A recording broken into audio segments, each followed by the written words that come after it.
My plant of the month for May is the lovely golden hop.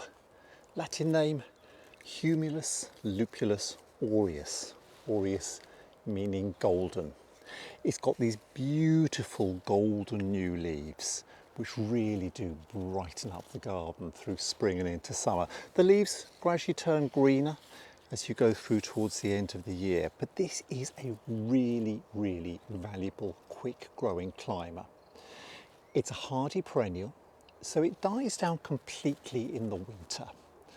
And it's sometime during the winter that you'll cut off and prune away all of the old growth, all of last year's shoots get cut off at ground level. And come the spring, the new growth surges up from the bottom and it self-climbs, it twines its way up. I've got it growing up a trellis panel at the side of my pergola arch, but you could grow it on an archway, a fence, a pergola or somewhere else in your garden. And it's a quick growing climber, growing up through April. By the end of April into May, it's already reached the top of my pergola and it will soon clamber up over the top as well. It's got the most beautiful golden leaf, and here it contrasts so well with this lovely deep red leafed photinia. So you get a beautiful contrasting colour.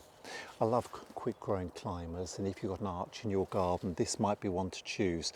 I've got it mixed in here with some honeysuckle as well, which intertwines with it, or you could mix it in with clematis or other climbers as well. It would look absolutely gorgeous. So this is my plant of the moment, the golden hop.